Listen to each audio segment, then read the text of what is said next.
Introduction. The journey into understanding the self often begins with the harsh echoes of early discipline, a reality deeply ingrained in the historical fabric of the rural South. For a young girl, the world is first understood through the command to silence her own distress, to suppress the natural urge to cry, and to freeze her features into a mask of stoicism.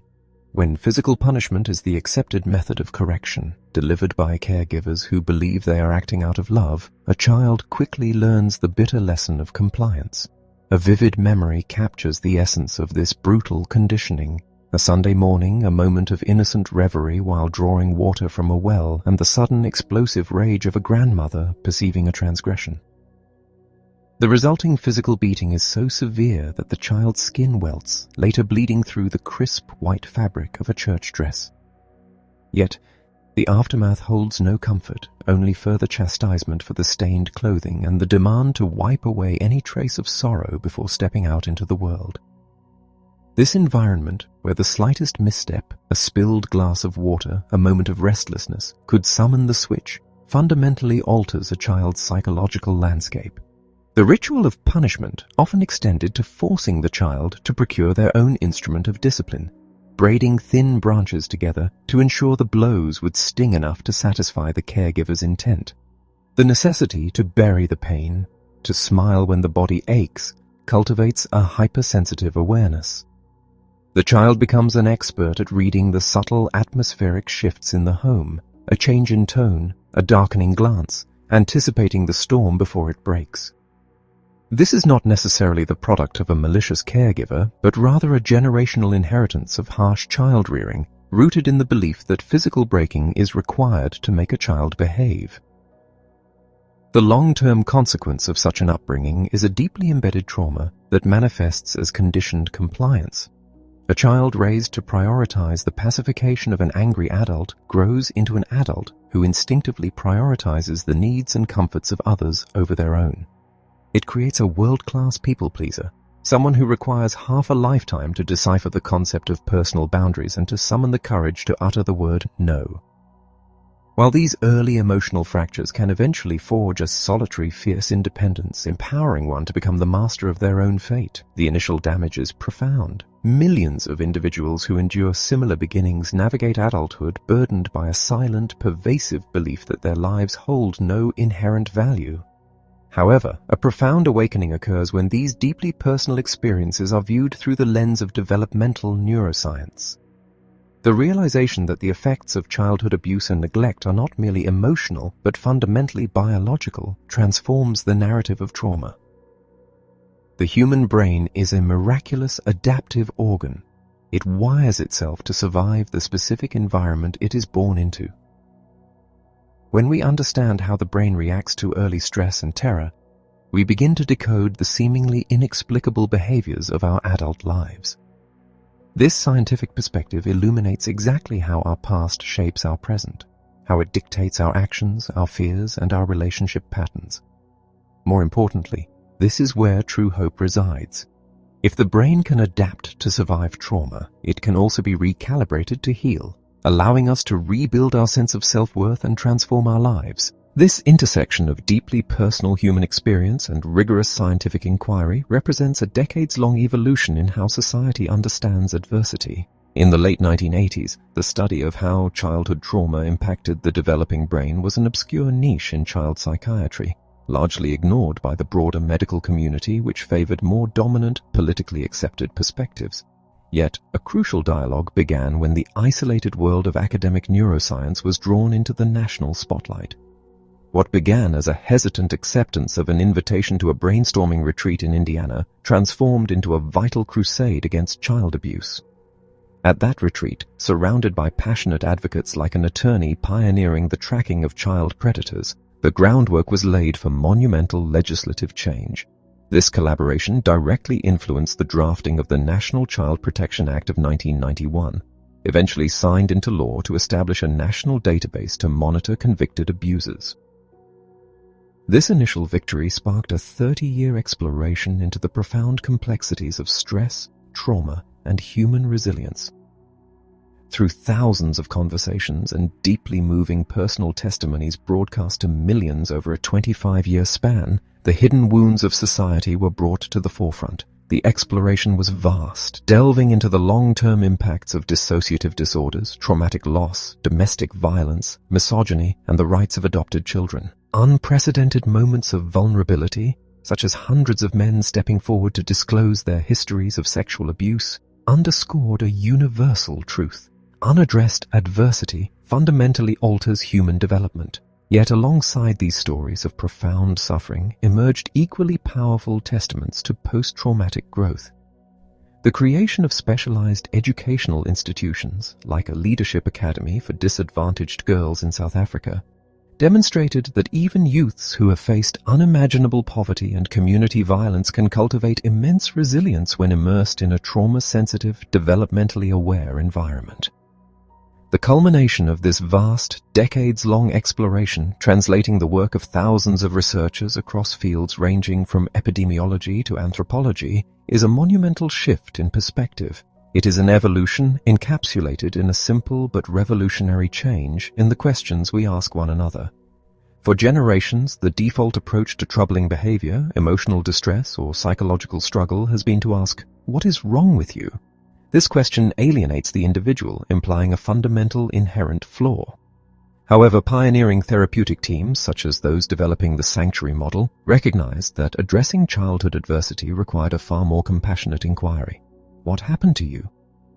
This new question honors the profound truth that our present functioning is the direct result of our past. It acknowledges that the brain and body carry the legacy of both the love we received and the terror we endured. By shifting our inquiry to what happened, we cease to pathologize human behavior and begin to understand it as a complex, biological adaptation to the environments we have survived.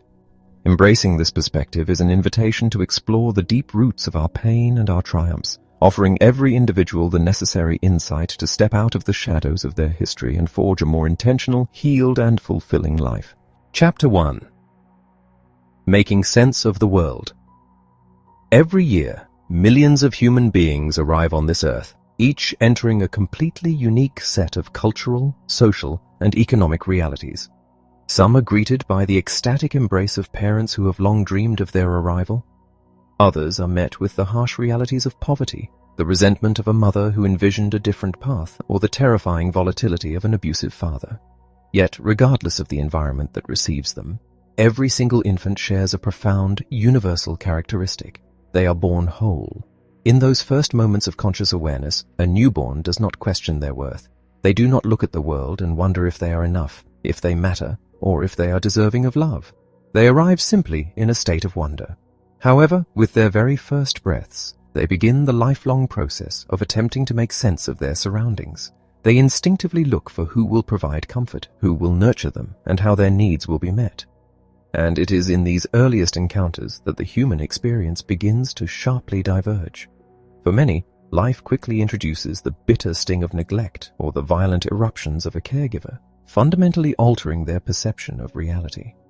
The lingering specter of loneliness is often the defining emotion of a childhood steeped in rejection. For a young girl born out of a fleeting encounter beneath a Mississippi oak tree, the message of being unwanted is woven into the very fabric of her early life. When a father is unaware of his child's existence until a plea for financial help arrives in the mail, and a mother is too consumed by the grueling demands of survival, working as a domestic maid for meager wages to offer warmth, the child internalizes a profound sense of isolation. A home governed by a grandmother where children are demanded to be seen and not heard, and where a grandfather offers no direct communication save for a shoeing cane, offers no fertile ground for connection. The child quickly learns to shrink herself, to avoid being a burden or an extra mouth to feed, absorbing the painful reality that she is entirely on her own. This early emotional starvation inevitably breeds a deep, aching void. Without the foundational experience of being valued and validated, a child lacks the framework to demand what they deserve in life. Left unaddressed, this aching longing often mutates into destructive patterns in adulthood, manifesting as addiction, self-sabotage, or a desperate search for validation in all the wrong places. The truth of human development is that the acorn truly contains the oak. To understand the complex, struggling adult, one must excavate the soil in which the seed was planted. This excavation requires a profound shift in perspective, moving away from judging behaviors and toward understanding the intricate biology of the human brain. The brain is the master organ of our existence, dictating how we think, feel, and act. When we observe seemingly inexplicable behaviors, a child acting out, an adult sabotaging a healthy relationship, a mother paralyzed by anxiety, the answers rarely lie in a flawed character. Instead, they are found in the adaptive mechanisms of a brain that was forced to survive challenging circumstances. The power of this neurological lens is vividly illustrated by the experiences of combat veterans. Consider a man who survived the unrelenting terror of the Korean War, returning home only to find his life unraveling decades later. Despite being in a loving relationship and living a safe civilian life, he is plagued by sleep disturbances, depression, and terrifying flashbacks. A romantic evening out can be instantly shattered by the sound of a motorcycle backfiring. In a split second, the veteran is no longer on a peaceful city street. He is thrown to the pavement, heart pounding, desperately seeking cover from perceived enemy fire. He feels as though he is jumping out of his skin, deeply ashamed and confused by his own reaction, pleading to know what is wrong with him. The answer lies in the sequential organization of the human brain. The brain can be envisioned as an inverted triangle, a structure built from the bottom up. At the very top sits the cortex, the most sophisticated and uniquely human region. It governs abstract thought, language, and our core values. Crucially, the cortex is the part of the brain that can tell time. It understands the difference between the past and the present. At the base of the triangle lies the brainstem, a primitive, lizard-like structure responsible for vital automatic functions like heart rate and body temperature. The brainstem does not think, nor does it comprehend the passage of time. All sensory information from the outside world, what we see, hear, smell, and touch, enters the brain from the bottom up. It first hits the primitive brainstem before traveling up to the rational cortex. When the veteran heard the motorcycle backfire, that auditory signal entered his brainstem, which immediately matched the sound to its internal catalogue of past experiences. Because his brain had adapted to the constant threat of combat, the sound of an explosion was permanently hardwired to the desperate need to survive. The brainstem, unable to tell time, did not know that 30 years had passed since the war. It instantly activated a massive stress response. By the time the signal finally reached the cortex, the part of the brain that could rationally identify the sound as a harmless motorcycle, the veteran was already in a full-blown state of physiological terror. Furthermore, under extreme stress, the cortex effectively shuts down, rendering rational thought impossible in the moment. What kept the soldier alive in the foxholes of Korea was now torturing him in civilian life. His brain was functioning exactly as it was designed to, based on what had happened to him. This sequential processing of experience is the fundamental mechanism by which our brains develop from the moment of conception. The fetal brain grows at an explosive rate, generating thousands of neurons every second, actively shaped by the environment of the womb, the mother's stress levels, her diet, her physical environment.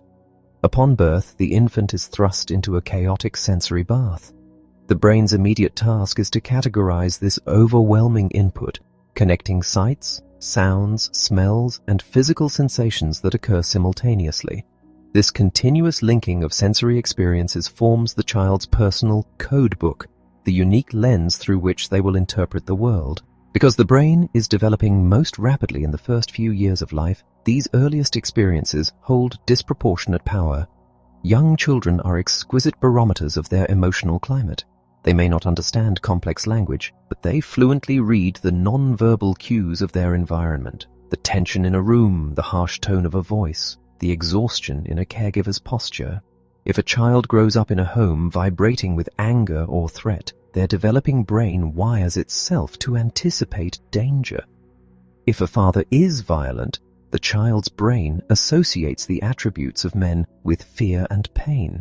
This deeply embedded worldview will dictate how that child, and later that adult, reacts to a male teacher, a future partner, or a boss. Traumatic experiences in these pre-verbal years leave profound, complex memory traces. Unlike a narrative memory where you can recall the who, what, when, and where of an event, Trauma experienced before the cortex is fully mature is stored in the lower regions of the brain as sensory fragments. A child who endures abuse may unconsciously link the smell of a specific cologne, the sound of a certain song, or the posture of an adult to an overwhelming feeling of terror. Years later, encountering these seemingly benign cues, an evocative scent or a specific tone of voice can trigger a severe panic attack or a sudden urge to flee, completely baffling the individual who has no conscious memory of the original trauma. They are left feeling broken and crazy, unaware that their body is simply remembering what their conscious mind cannot. This neurological reality reframes the entire spectrum of trauma. It is not limited to catastrophic events like war or severe physical abuse. Trauma encompasses any experience that overwhelms the brain's stress response systems and alters its development.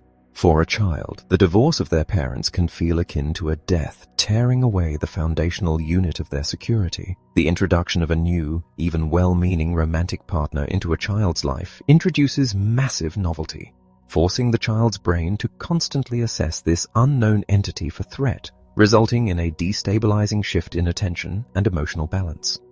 If this new dynamic involves conflict or unpredictability, the child's regulatory systems are thrown into a state of chronic dysregulation. They live in a perpetual state of high alert. The profound impact of these sensory associations is often hidden in plain sight.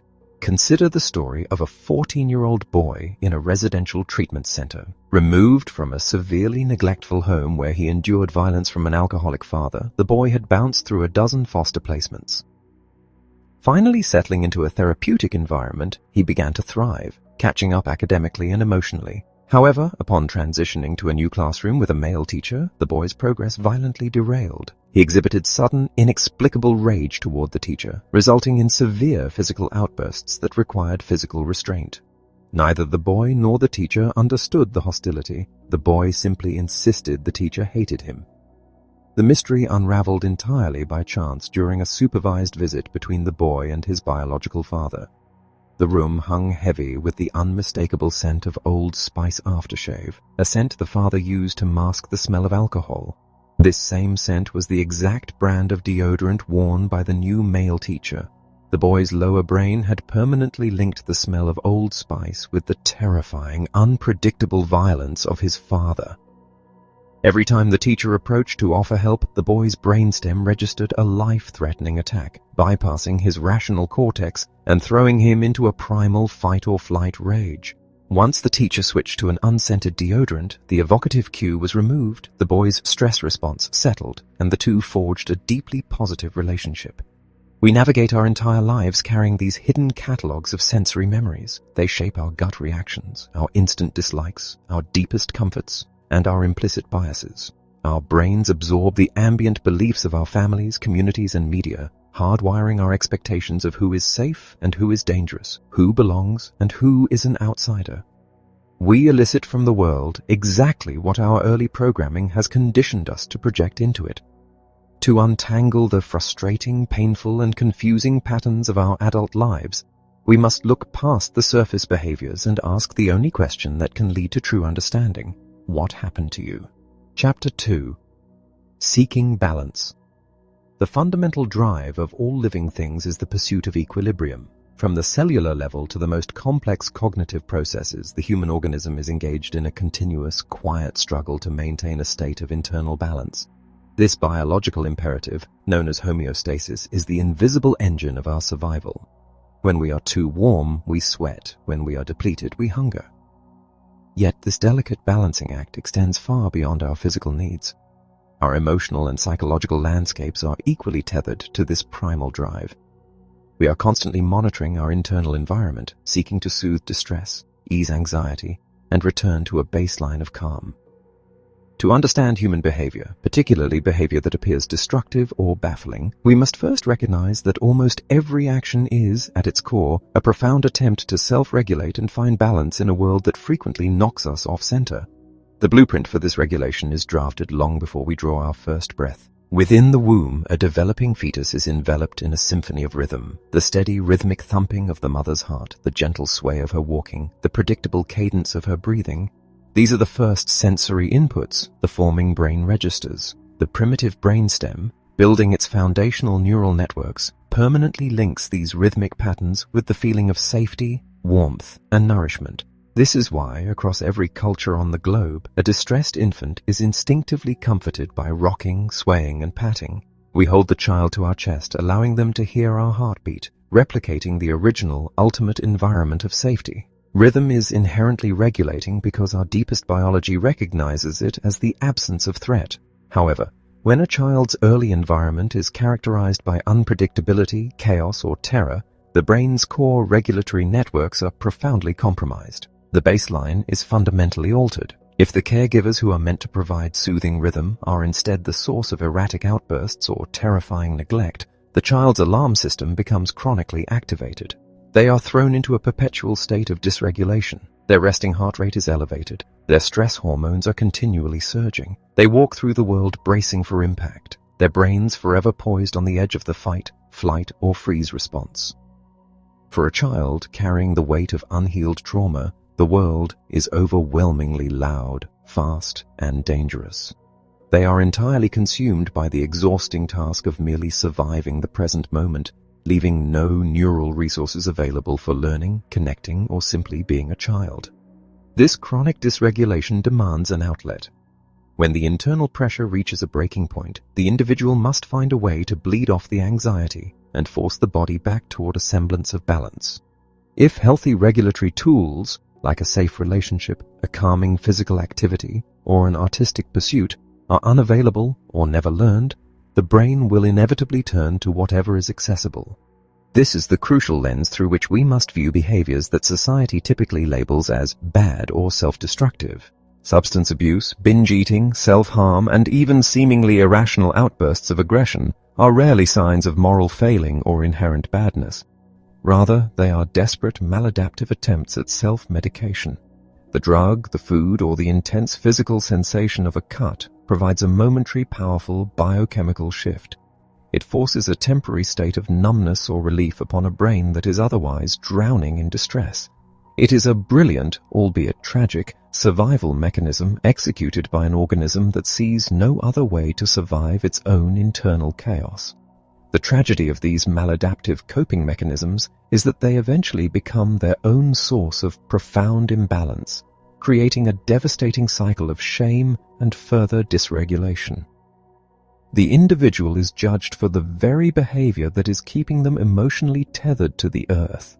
To break this cycle, we must completely abandon the punitive approach to distress. Punishing a dysregulated child or adult is not merely ineffective, it is neurologically counterproductive. When an individual is in a state of high alarm, their rational brain, the cortex, which processes logic, consequences, and moral reasoning, is effectively offline. The power has been diverted to the lower, survival-oriented regions of the brain. Attempting to reason with someone in this state, or worse, threatening them with consequences, only serves to amplify their sense of threat, driving them further into fight or flight. The path back to balance must honor the sequential architecture of the brain.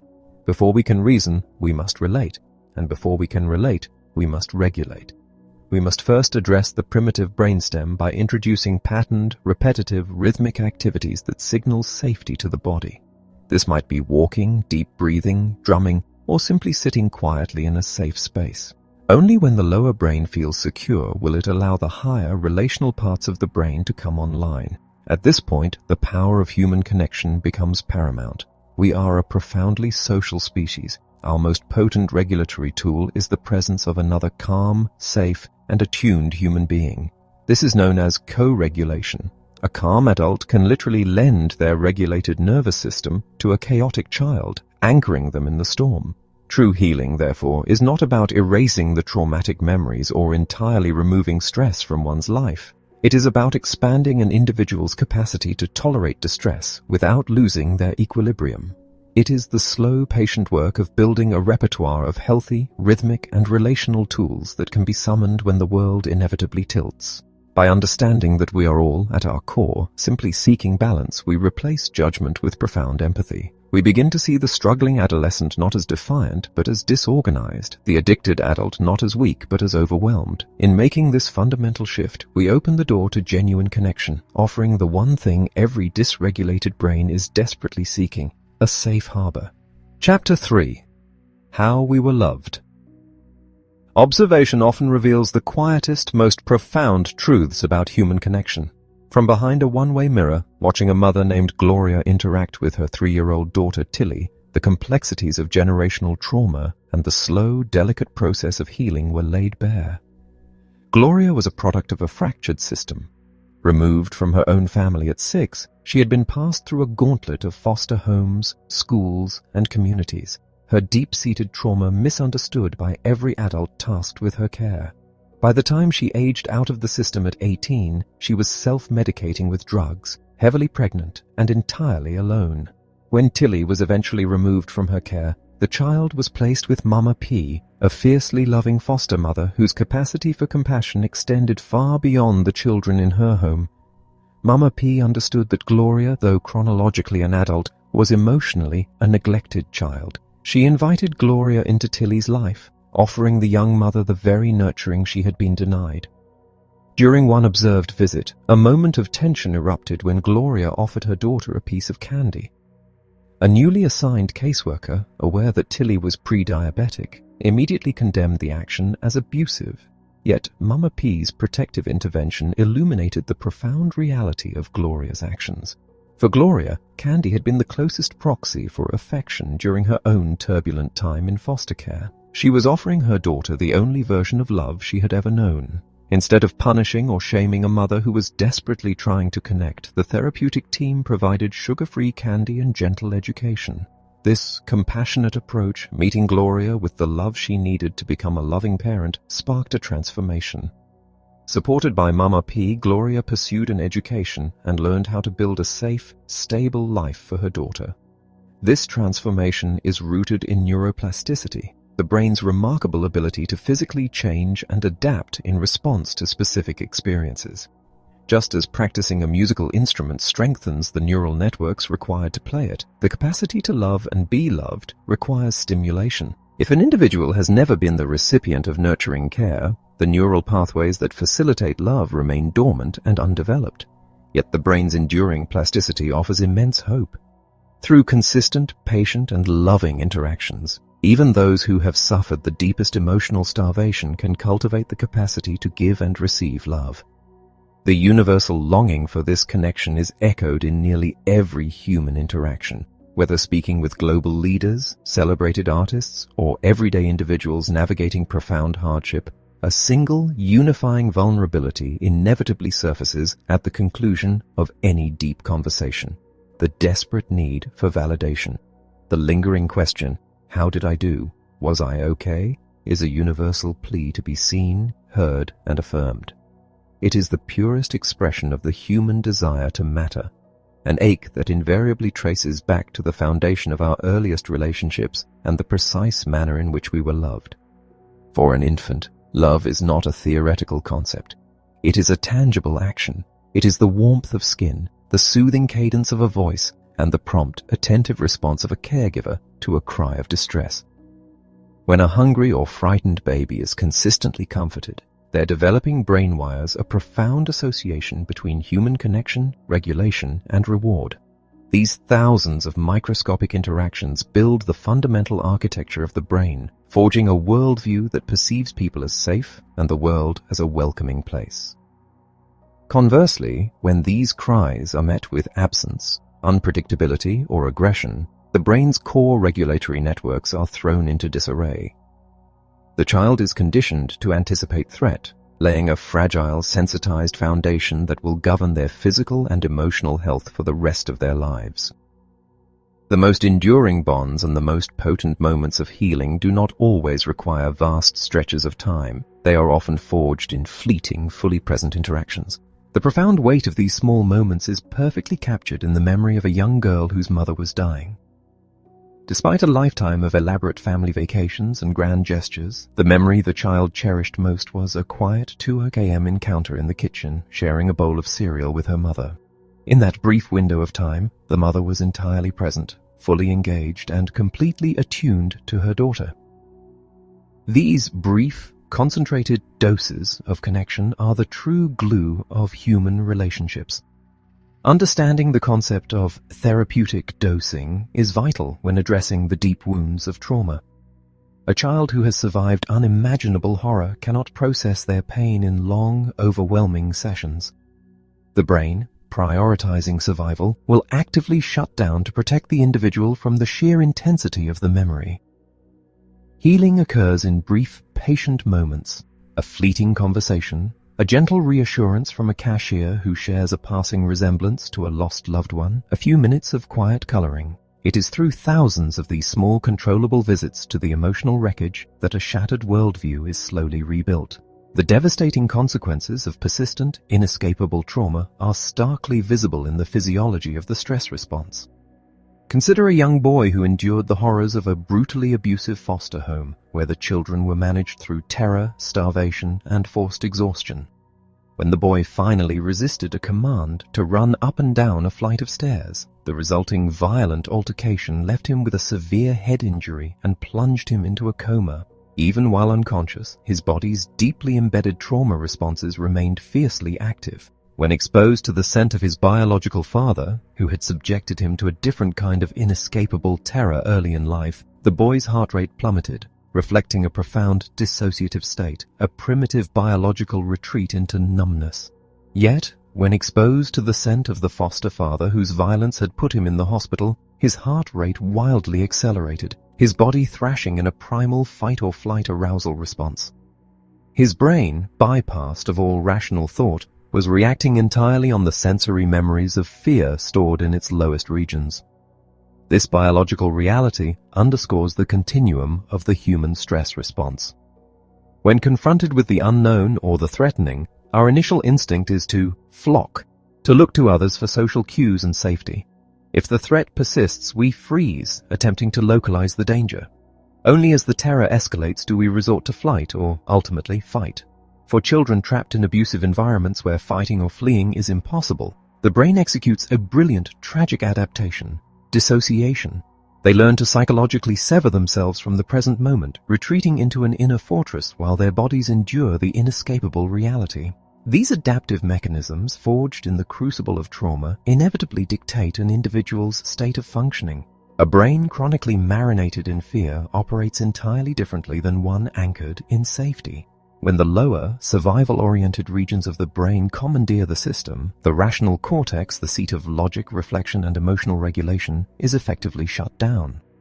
This state-dependent functioning explains why traumatized children and adults often exhibit behaviors that baffle the outside world. The hypervigilance required to survive a violent home is frequently misdiagnosed as an attention deficit in the classroom. The defensive aggression born of constant threat is labeled as oppositional defiance. True healing cannot begin until society discards these punitive labels and recognizes that these behaviors are not signs of inherent brokenness, but the enduring echoes of a brain that learned to survive by whatever means necessary. Chapter 4. The Spectrum of Trauma. There is a profound, suffocating shame that often accompanies survival. For many who have endured the unspeakable, abuse, neglect, profound loss, the aftermath is not merely a memory, but a haunting physical weight. It is the agonizing vigil kept in the dark hours of the night, the inexplicable inability to rise from bed, and the desperate, silent plea for an aching soul to finally find peace.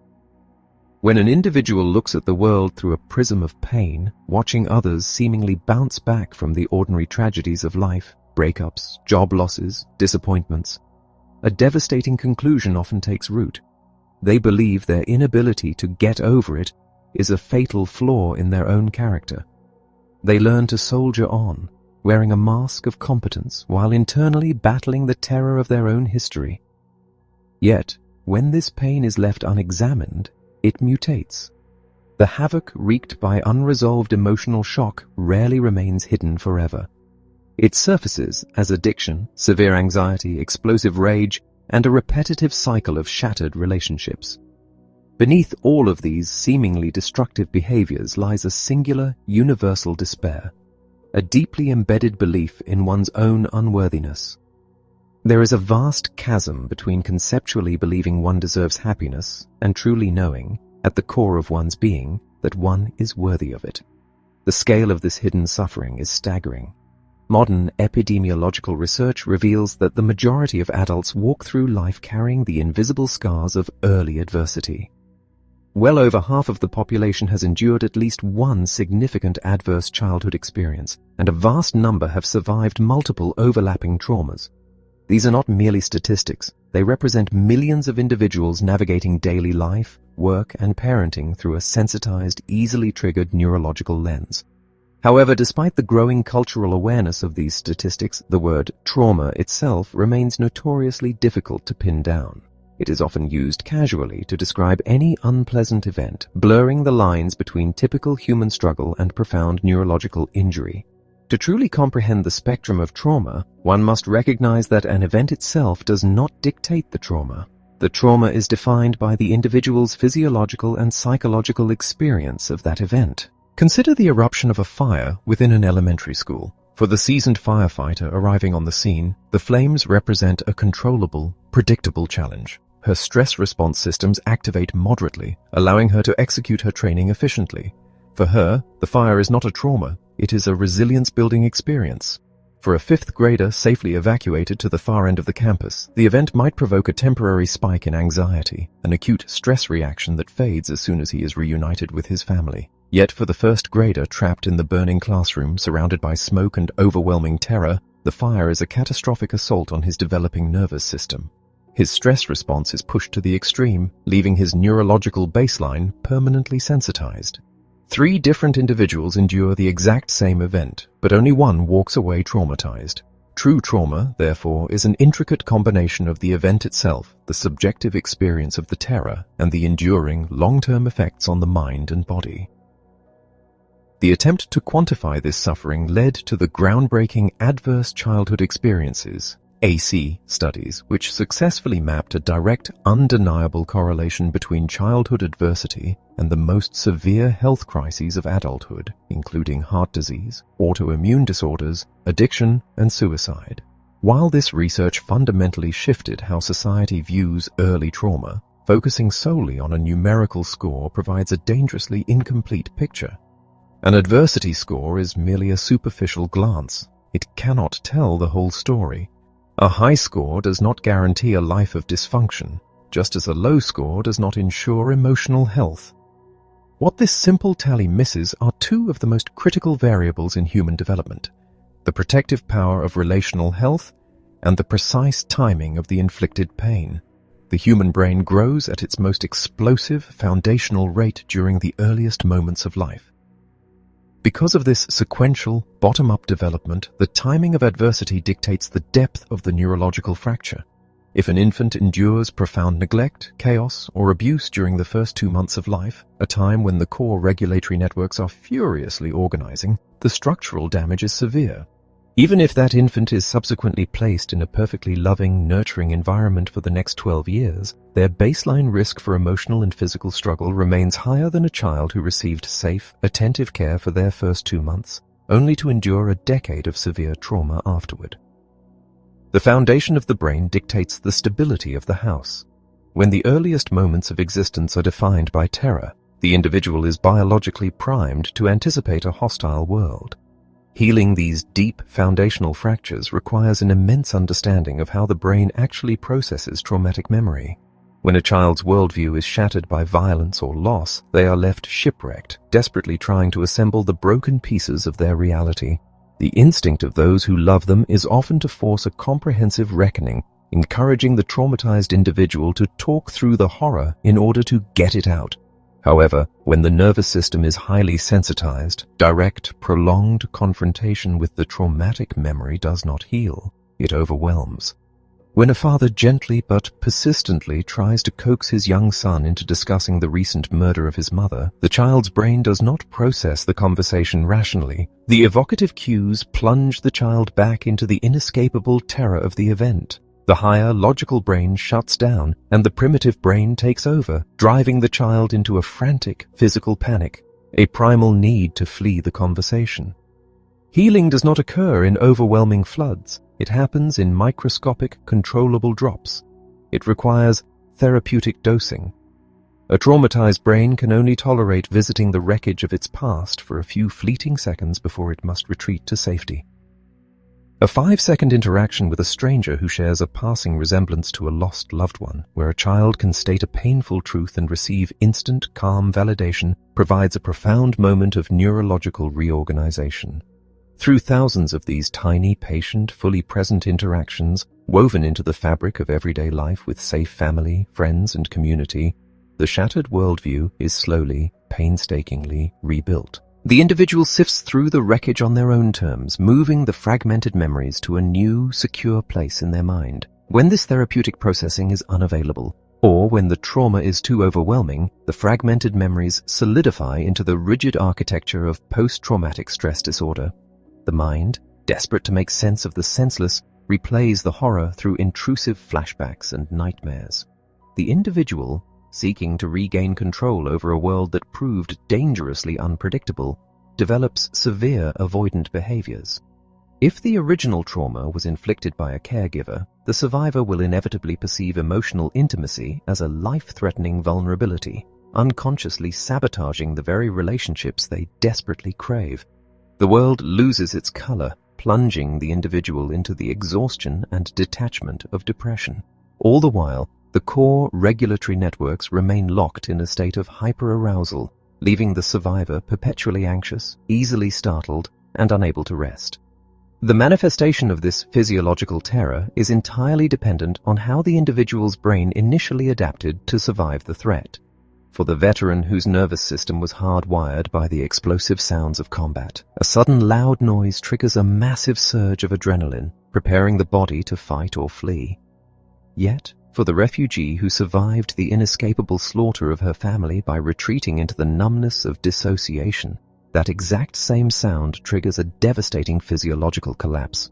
Her heart rate plummets, her blood pressure drops, and she loses consciousness entirely. The fingerprint of trauma is unique to the survivor, dictating not just their fears, but their absolute biological reality. Millions of adults are currently navigating their lives, their careers, and their parenting carrying these hidden, unhealed adaptations.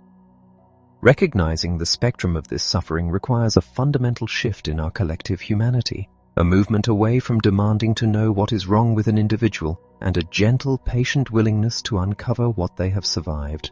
Chapter 5. Connecting the Dots.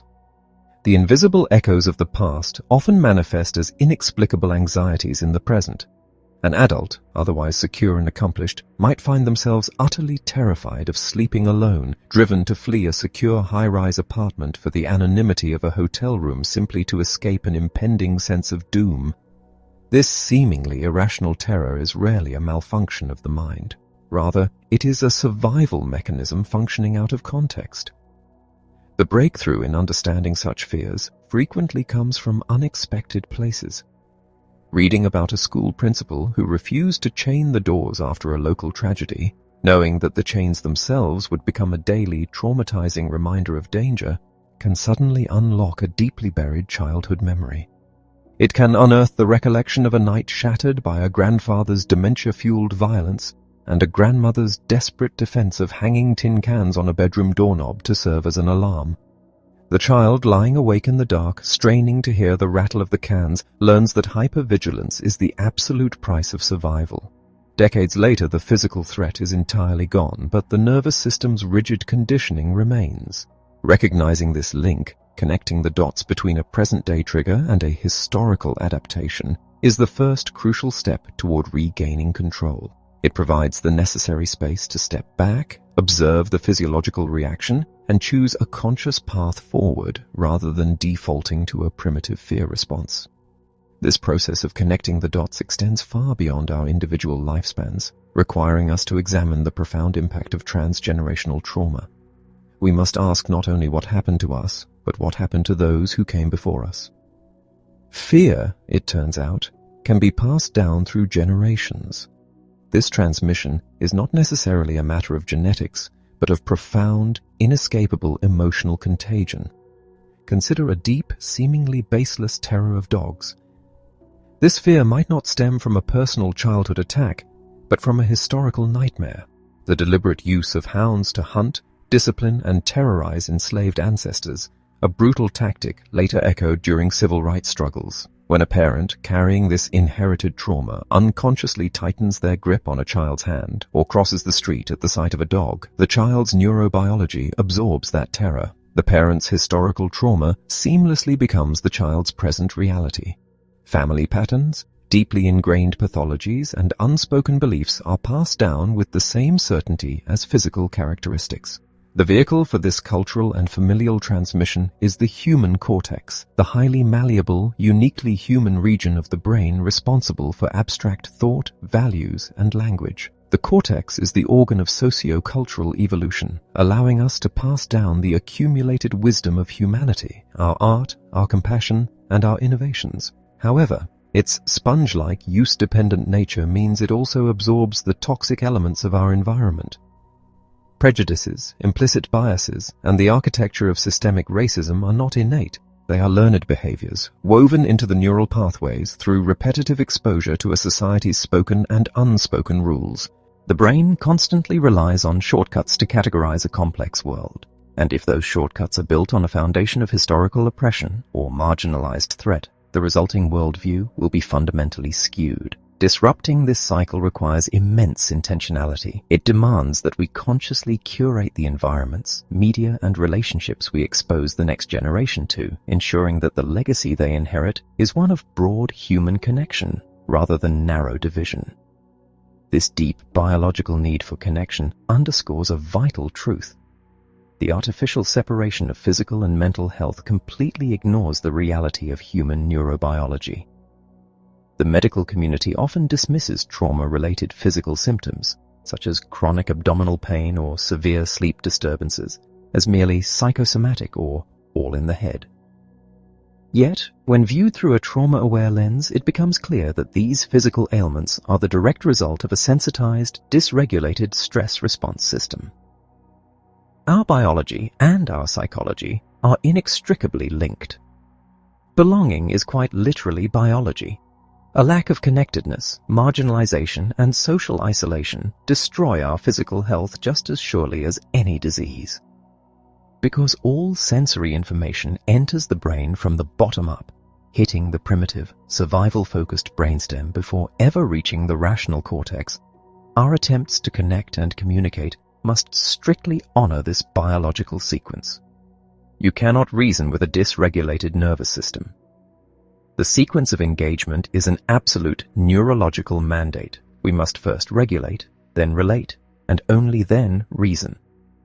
Attempting to extract logic, teach a lesson, or demand a narrative from someone locked in a state of fear is neurologically impossible, as the higher cognitive functions are entirely offline. The profound necessity of this sequence is evident when navigating the aftermath of catastrophic trauma. If a young child witnesses unspeakable violence, such as the abduction and murder of a sibling, their brain will naturally shut down the cortical networks required to verbalize the event, prioritizing psychological survival through dissociation or extreme arousal. An investigator or therapist cannot simply demand a narrative timeline.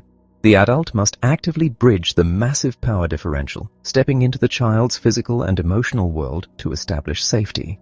This is not achieved through prolonged, intense questioning, but through therapeutic dosing, micro-interactions of connection. It involves getting down on the floor, sharing a crayon, playing in parallel, and then retreating to allow the child to process the interaction. Through these brief, controllable, and patterned moments, the child's lower brain begins to categorize the adult as familiar and safe.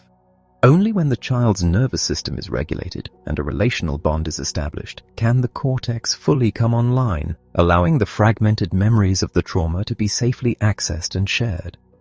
Connecting the dots is never a purely intellectual exercise. It is the patient, deeply empathetic work of walking through the brain's architecture, meeting the wounded individual exactly where they are. Chapter 6. From Coping to Healing. The transition from merely surviving the world to genuinely healing within it represents a profound, seismic shift in human neurobiology.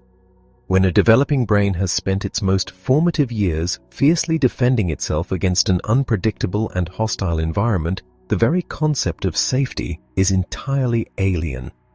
The survival mechanisms that take root in these environments, the hypervigilance, the dissociation, the explosive rage, or the desperate emotional withdrawal, are brilliant, necessary adaptations that keep a mind and body intact during times of unspeakable trauma. Yet, as the years pass and the immediate threat fades, these very same life-saving adaptations mutate into the heavy chains that bind an individual to their past. The shift from coping to healing is not sparked by a sudden cognitive awakening or a simple, sheer force of will to let go. It is a slow, painstaking, and immensely courageous process of literally rewiring the architecture of the brain, teaching a deeply sensitized nervous system that the long war has finally ended and that it is permissible to lower the shield. The foundation of this transformation rests on the incredible biological phenomenon of neuroplasticity. The human brain is not a static, unchangeable organ. It is a dynamic, use-dependent structure that physically alters itself in response to repetitive experiences. Just as persistent trauma carves deep, rigid grooves of fear and anticipation into the neural pathways, consistent, positive, and safe experiences possess the power to forge entirely new networks of regulation and resilience. However, because the brain constructs itself sequentially from the bottom up, beginning with the primitive brainstem and culminating in the complex rational cortex, the process of healing must strictly honor this identical sequence. Traditional models of therapy, which often rely heavily on complex cognitive processing and verbal recounting, frequently fall devastatingly short for individuals whose trauma is locked in the lower, pre-verbal, sensory regions of the brain. You simply cannot think your way out of a primal, physiological panic response. To reach those deeply buried foundational fractures, the initial stages of intervention must bypass the intellect entirely and speak directly to the body. The primitive brainstem responds most powerfully to patterned, repetitive, rhythmic activities. These actions unconsciously mimic the maternal heartbeat, the very first and most profound biological signal of safety a human being ever registers in the womb. Modalities such as drumming, dancing, walking, deep breathing, or even the repetitive physical motion of swinging on a porch can serve as immense, unspoken therapeutic tools. These rhythmic interventions act as a neurological balm, actively quieting the frantic alarm systems of the lower brain and bleeding off the chronic physiological tension that keeps the survivor locked in a perpetual state of high alert. Only when this crucial baseline of physical calm is established can the higher, cognitive regions of the brain safely engage in the delicate, necessary work of processing the traumatic memories. Yet rhythm and self-regulation alone are insufficient for complete restoration.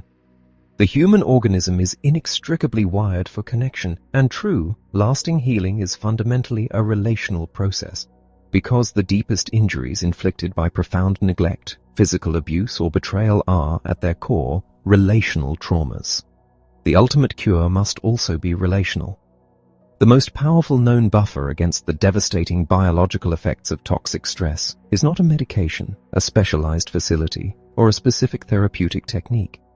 It is the enduring presence of a safe, regulated, and attuned human being.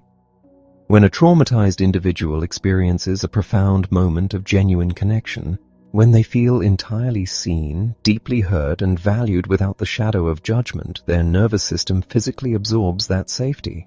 Over time, these cumulative moments of co-regulation act as a powerful, permanent antidote to the suffocating isolation of trauma. This relational healing, however, poses an immense, terrifying challenge for someone whose entire history has dictated that human intimacy is inextricably linked with danger and pain. A survivor will instinctively and often unconsciously test the boundaries of a new, safe relationship, actively seeking to provoke the rejection or abandonment their worldview demands as inevitable. They will push away the very love they are most desperate to receive, engaging in behaviors that appear chaotic or self-sabotaging to the outside observer. Healing, therefore, requires an environment of relentless patient consistency. It demands caregivers, therapists, partners, and communities who can look past the defensive spikes and the sudden, confusing withdrawals, recognizing them not as personal attacks or signs of incurable brokenness, but as the enduring, protective echoes of a terrified brain. It is the unwavering, unshakable presence of a supportive community that ultimately convinces the survivor's nervous system that this time the safety is real and enduring. The traditional medical model often places the immense burden of this healing entirely within the confines of a clinical setting, a sterile room where an individual is expected to unpack their deepest suffering during a structured 50-minute hour. When viewed through the lens of developmental neurobiology, the inadequacy of this isolated approach becomes glaringly apparent. A deeply dysregulated brain cannot be permanently recalibrated in a single weekly session. True healing necessitates a dense, robust therapeutic web woven seamlessly into the everyday fabric of an individual's life. It is the accumulation of thousands of small, regulating interactions occurring within the natural, chaotic environments of the living room, the classroom, and the neighborhood. A patient educator, an unconditionally loving foster parent, a consistent community mentor, or even a compassionate neighbor, these are the true, essential architects of a healing environment. The sheer power of this communal support far outweighs any isolated clinical intervention, providing the continuous daily doses of safety that a fractured nervous system requires to rebuild itself. The trajectory of this recovery is never a straight, predictable line ascending smoothly toward health. It is a complex, cyclical journey marked by profound breakthroughs immediately followed by agonizing regressions. The concept of therapeutic dosing remains just as critical in the healing phase as it is when confronting the initial wreckage. The human brain cannot sustain a constant state of deep emotional vulnerability. It requires periods of rest, retreat, and quiet integration. A survivor may make incredible strides, forging deep connections and stepping into their own personal power, only to be suddenly, violently triggered by a passing scent, a specific tone of voice, or an unexpected anniversary, sending them spiraling back into a primitive survival state. These moments of regression are not failures. They do not erase the progress that has been painstakingly built. They are natural, biologically inevitable parts of the rewiring process. More importantly, they present vital opportunities to practice newly acquired tools of regulation and to experience the profound, life-altering reassurance that a temporary stumble does not mean the journey is lost. Ultimately, the monumental shift from coping to healing is the deliberate act of reclaiming one's own narrative. It is the immensely courageous decision to survey the fragmented pieces of a shattered history and to realize that those pieces, while agonizing, do not constitute the entirety of the self, nor do they dictate the boundaries of the future. It is the slow, dawning realization that the intense physical sensitivity, the hyper-awareness, and the profound aching empathy forged in the fires of trauma can be painstakingly transformed from heavy burdens into guiding, powerful strengths. As the physiological storm settles and the protective walls begin to lower, the survivor steps out of the long shadow of what happened to them, discovering an immense unyielding capacity to connect, to thrive, and to finally live fully without fear in the present moment. Chapter 7. Post-Traumatic Wisdom. The journey through the darkest landscapes of human experience does not inevitably culminate in a state of perpetual brokenness. Beyond the immediate struggle for survival, and past the agonizing, slow work of healing, lies a profoundly transformative territory. It is a realm where the deep, jagged scars left by early adversity undergo a remarkable alchemy, transmuting the heavy, suffocating weight of suffering into a profound and enduring insight. This transformation is not a romanticization of pain. No one would ever choose the terror or the loss simply to gain the understanding that follows. The agony was real, the cost was unimaginably high, and the history cannot be erased. Yet when the shattered pieces of a life are painstakingly gathered and reassembled within a safe, relational context, the resulting structure is often far more expansive, nuanced, and resilient than the one that originally existed. This is the essence of a phenomenon that stretches beyond mere recovery. It is the realization of a hard-won, deeply ingrained wisdom. Individuals who have navigated the absolute depths of despair and emerged on the other side frequently possess a unique, powerful emotional resonance. Their nervous systems, once fiercely tuned to detect the slightest hint of threat, have been recalibrated. The hypervigilance that once kept them locked in a state of constant terror is repurposed into an exquisite, almost agonizing sensitivity to the emotional states of those around them.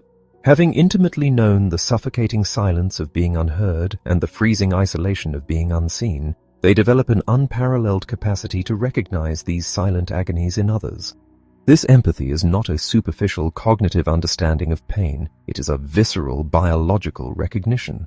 They can walk into a room and instantly feel the unspoken distress of a child, or intuitively understand the defensive anger of a struggling adult, because those same defensive mechanisms once kept them alive. This profound empathy is the bedrock of post-traumatic growth, a concept that fundamentally challenges the traditional narrative of trauma as a life sentence of dysfunction. While resilience refers to the ability to bounce back to a previous baseline after a hardship, post-traumatic growth describes a trajectory that launches the individual beyond their original starting point. It is the profound structural rebuilding of a worldview. The brain, leveraging its enduring neuroplasticity, does not simply patch over the damaged neural pathways, it constructs entirely new networks dedicated to meaning-making, philosophical inquiry, and deep, authentic connection. The survivor begins to view their existence not through a lens of victimhood, but through a lens of profound existential clarity, recognizing the fragile, precious nature of human connection and the absolute necessity of living intentionally. The realization of this wisdom requires a courageous reframing of the personal narrative. For years, the story an individual tells themselves may be defined entirely by what was taken from them, their innocence, their safety, their childhood.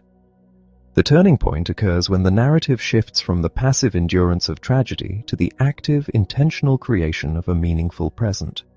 The traumatic events are acknowledged not as the entirety of their identity, but as the brutal, agonizing crucibles that forged their current strength. By integrating the darkest chapters of their history into a coherent, overarching story of survival and triumph, the survivor reclaims ownership of their own mind. The trauma is no longer a chaotic, terrifying force that dictates their reactions from the shadows.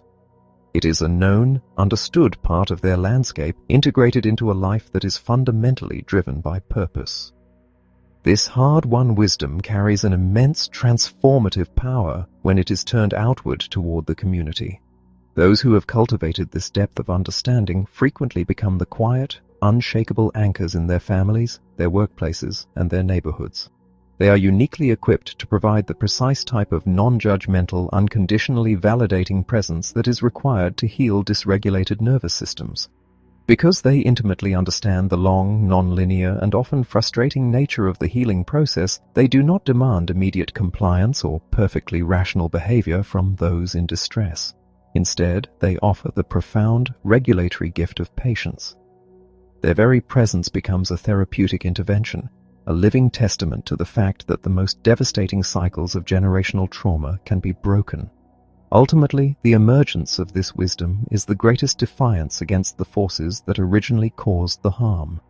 It is the profound declaration that while the abuser, the neglect, or the tragedy may have dictated the beginning of the story, they will not be permitted to write the ending. The agonizing sensitivity forged in the fires of trauma becomes the very instrument used to bring light, understanding, and profound healing to a suffering world. The individual steps fully into their own power, utilizing the intricate, painful map of their own history to guide others out of the darkness, proving that the human spirit, when properly nurtured and understood, possesses a terrifying, beautiful, and absolutely unconquerable grace. Chapter 8. Our brains, our biases, our systems. To understand the deepest, most entrenched divisions within our society, one must first examine the silent, microscopic sorting mechanisms operating within the human brain. The brain is, at its fundamental core, an astonishingly efficient categorization machine. From the moment we are born, it is tasked with processing an overwhelming, chaotic flood of sensory information. To survive this daily deluge without being paralyzed by indecision, the brain relies on shortcuts. It continuously groups people, places, and experiences based on historical patterns, instantly evaluating everything new against the catalogue of the known. Evolutionarily, this rapid sorting was a matter of life and death. For our ancient ancestors, encountering the unfamiliar usually meant encountering a threat. The primitive brain was hardwired to instantly recognize the safe, familiar faces of the in-group and to trigger an immediate suspicious stress response at the sight of the out-group. We navigate our modern, diverse world relying on this ancient, survival-driven hardware. However, the catastrophic flaw in this biological design emerges when we examine the specific data the brain uses to build its categories. The human cortex, the sophisticated upper region of the brain, acts as an incredibly porous sponge, absorbing the ambient culture, the unspoken rules, and the deeply entrenched historical narratives of the environment in which it develops. When a child is raised in a society that subtly or overtly equates certain skin colors, neighborhoods, or ways of speaking with danger, criminality, or lesser value, the developing brain integrates those associations as biological facts. These are not conscious choices. They are implicit biases, neural pathways forged through repetitive, often unconscious exposure to a biased world.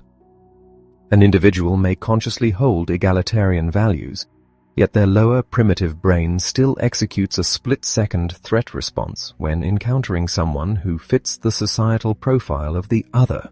This disconnect between our highest cognitive ideals and our lowest physiological reactions is the invisible architecture of systemic prejudice.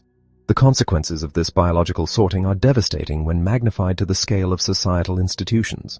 Our systems, education, criminal justice, healthcare, and child welfare, are not abstract entities. They are designed and operated by human brains carrying these implicit biases. When a teacher's sensitized nervous system unconsciously perceives the restless behavior of a black male student as a physical threat rather than a symptom of an unmet need or a dysregulated nervous system, the resulting disciplinary action is inherently skewed. This dynamic creates a tragic, self-perpetuating cycle. The child, reacting to the adult's fearful, punitive energy, becomes further dysregulated, fulfilling the adult's biased anticipation. This phenomenon is the silent engine driving the school-to-prison pipeline. It is the systemic manifestation of a traumatized society punishing its most marginalized, traumatized individuals, relentlessly mistaking pain for malice and fear for defiance. For those living on the margins of society, the biological cost of this systemic bias is staggering. To exist in a body that the dominant culture has labeled as less than, dangerous, or invisible is to live in a perpetual state of physiological siege. The chronic stress of navigating microaggressions, overt racism, and the ever-present threat of systemic violence acts as a relentless toxic weathering on the human organism. The stress response system is never permitted to fully power down. This enduring hyperarousal destroys the immune system, elevates blood pressure, and fundamentally alters the genetic expression of future generations. Marginalization is not merely a social or political issue. It is a profound, widespread public health crisis. The lack of belonging, the explicit and implicit messages that one does not matter, inflict the exact same devastating neurological damage as direct physical abuse. Dismantling these entrenched systems requires an intervention that honors the very biology that created them. We cannot simply legislate away implicit bias, nor can we lecture a terrified nervous system into a state of tolerance. Just as the brain builds its biased networks through repetitive exposure to a divided culture, it must be rewired through intentional, sustained exposure to a diverse, connected one. True systemic change necessitates the deliberate cultivation of environments where individuals from disparate backgrounds are afforded the opportunity to engage in sustained, cooperative, and safe interactions. It requires stepping out of isolated, homogeneous echo chambers and actively seeking the unfamiliar. When the primitive brain repeatedly experiences safety, rhythm, and genuine human connection with the out-group, the old, fearful neural pathways begin to atrophy. Furthermore, our institutions must undergo a radical paradigm shift, moving from a foundation of punitive control to one of trauma-informed healing. A justice system that focuses solely on punishment without addressing the underlying trauma and neurobiological deficits of the offender guarantees the perpetuation of crime. An educational system that demands compliance without first providing regulation and relational safety guarantees the failure of its most vulnerable students. We must ask of our systems the exact same question we must ask of our struggling individuals. Not what is wrong with this community, but what happened to this community? By recognizing the deep historical wounds of redlining, generational poverty, and systemic violence, we can begin to design institutions that actively foster connection, explicitly value the worth of every individual, and provide the collective, regulatory safety necessary for true societal healing to take root. Chapter 9. Relational Hunger in the Modern World. The biological design of the human brain is inextricably bound to the presence of others. For the vast majority of human history, survival was an entirely collective endeavor. Our ancestors did not navigate the harsh, unpredictable realities of the natural world in isolation. They existed in dense, multi-generational networks. These small, close-knit clans or tribes, typically comprising a few dozen to over 100 individuals, provided a continuous, built-in system of mutual support. Child-rearing, the gathering of resources, and the defense against threats were shared burdens. More importantly, this constant physical proximity provided a continuous loop of emotional co-regulation. The nervous system of an individual was anchored by the nervous systems of the community. In this ancestral environment, to be separated from the group was not merely a matter of loneliness, it was a literal death sentence. Consequently, our modern brains remain hardwired to equate relational connection with absolute biological safety. Yet a profound and dangerous chasm has opened between our evolutionary needs and our contemporary reality. In a remarkably brief period, the architecture of human society has been radically redesigned. The transition from communal living to the highly industrialized, isolated nuclear family model has systematically stripped away the natural, regulatory shock absorbers that once shielded us from chronic stress. We have constructed a world characterized by unprecedented technological advancement and material wealth, yet it is plagued by a silent, pervasive epidemic of relational poverty. We reside in separate, secure boxes, travel in private vehicles, and navigate our days with minimal authentic face-to-face interaction. This societal fragmentation has effectively starved our neurobiology of the deep, sustained connections it fundamentally requires to maintain equilibrium. We are a species biologically desperate for the village, attempting to survive in a landscape of individual fortresses. This profound relational hunger has been severely compounded by the digital revolution. The advent of social media and constant digital communication promised an era of unparalleled connectivity. However, what it frequently delivers is a shallow, highly engineered substitute that fails to nourish the nervous system. The human brain's regulatory networks rely heavily on microsensory inputs to establish true safety. The subtle, shifting nuances of a facial expression, the warmth of physical touch, the specific, calming cadence of a human voice, and the shared rhythm of breathing in the same physical space. Text on a screen or a curated image can trigger a fleeting spike of dopamine, providing a momentary illusion of being seen, but it is entirely devoid of the rich, multisensory data required to co-regulate a dysregulated brain. Relying on digital platforms for human connection is akin to attempting to sustain a physical body on a diet composed entirely of processed sugar.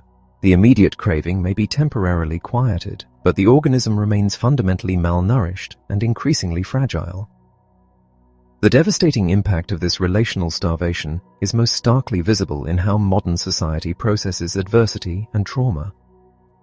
When the inevitable tragedies of life strike, a sudden loss, a severe illness, or an economic collapse, the isolated individual, or the fractured nuclear family, is forced to absorb the entirety of the shockwave alone.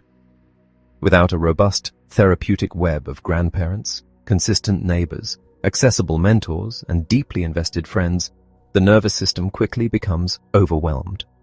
The burden of emotional regulation, which was always intended to be distributed across a community, crushes the isolated individual. We frequently mistake this collapse for personal weakness or mental illness, failing to recognize that the modern environment has removed the very relational scaffolding that makes human resilience possible in the first place. The consequences of this isolation extend far beyond the immediate aftermath of a traumatic event. It fundamentally alters the developmental trajectory of children. A child's brain requires a diverse array of safe, regulated adults to learn how to navigate the complex landscape of human emotion. When a child's social world is reduced to exhausted, stressed parents and a glowing screen, their capacity to develop empathy, to understand nuanced social cues, and to self-soothe is severely compromised. They are raised in an environment of relational scarcity, leading to a baseline of anxiety and a profound, aching vulnerability to the inevitable stresses of adulthood. The physical and emotional health crises that dominate modern medicine, from skyrocketing rates of anxiety and depression to chronic, stress-related autoimmune disorders, are deeply intertwined with this loss of communal connection. Healing the deep wounds of our modern age requires a conscious, deliberate rebellion against the culture of isolation. We cannot medicate or merely think our way out of a biological imperative. The antidote to relational poverty is the intentional, painstaking reconstruction of our social networks. It demands a return to a modern iteration of porch culture, a willingness to step outside our fortresses, to know the names of our neighbors, to share the mundane burdens of daily life, and to create physical spaces where unstructured, authentic human interaction can naturally flourish. We must abandon the dangerous myth of absolute independence and recognize that our survival, our health, and our deepest fulfillment remain exactly what they have always been, inextricably linked to the quality, depth, and safety of our connections with one another. Chapter 10. What we need now. The journey of understanding the deepest wounds of the human experience ultimately leads to a profound precipice, the transition from individual revelation to collective action. To simply comprehend the mechanics of the brain and the enduring impact of early adversity is an incomplete victory if it does not compel a radical reshaping of the world we share. The profound paradigm shift, moving away from the accusatory demand of determining what is inherently wrong with a person and embracing the compassionate inquiry into what they have survived, cannot remain confined to the therapist's office. It must become the foundational philosophy upon which we rebuild our communities, our institutions, and our daily interactions with one another.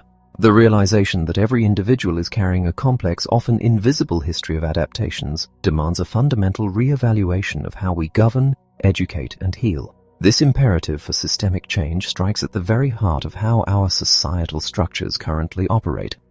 For generations, our primary institutions, our schools, our judicial systems, and our corporate environments have been built upon models of compliance, punishment, and behavioral control. These frameworks fundamentally ignore the biological reality of the human nervous system. When a fractured society attempts to discipline a dysregulated child with isolation, or seeks to rehabilitate a traumatized adult through punitive incarceration, it only deepens the original wound. What is required now is an agonizing but necessary dismantling of these outdated structures. We must actively construct environments that prioritize relational safety and emotional regulation as the absolute prerequisites for learning, justice, and productivity. An institution cannot foster growth if it simultaneously operates as an engine of chronic stress. The responsibility for this transformation, however, does not rest solely on the shoulders of grand, systemic overhauls. The most potent, enduring medicine for the modern epidemic of relational poverty is found in the microscopic, everyday fabric of our lives. We are biologically mandated to exist within a therapeutic web of safe, consistent connections. Rebuilding this web requires an intentional, often uncomfortable rebellion against the current cultural tide of isolation. It means choosing the friction of authentic human engagement over the frictionless void of digital detachment. It is the quiet, revolutionary act of checking on a neighbor, of offering a moment of undivided attention to a struggling colleague, or of simply holding space for a child's complex emotions without rushing to fix or minimize them. These seemingly insignificant moments of co-regulation are the very building blocks of a resilient society. They are the rhythmic, relational doses of safety that slowly recalibrate a fearful world. Yet the capacity to offer this profound sanctuary to others is entirely dependent upon the state of our own neurobiology. We cannot pour from an empty vessel, nor can we regulate a chaotic environment if our own internal alarm systems are relentlessly sounding. The call to heal a fractured world is, first and foremost, a call to intimate self-stewardship. It requires the courage to map our own histories, to recognize our unique triggers, and to ruthlessly prioritize the rhythmic, regulatory practices that bring our own brains into a state of equilibrium. True compassion is not born from self-martyrdom. It emerges from a grounded, regulated presence. When we take the profound step of understanding our own past and soothing our own nervous systems, we organically become anchors of safety for everyone we encounter. Ultimately, the profound revelation at the end of this exploration is not a guarantee of a life free from pain, but the absolute certainty of our immense enduring capacity to heal. The human brain, with its breathtaking neuroplasticity, stands as a biological testament to hope. It confirms that the agonizing adaptations forged in the darkest fires of our past can be unlearned, and that new pathways of connection, joy, and resilience can be painstakingly built.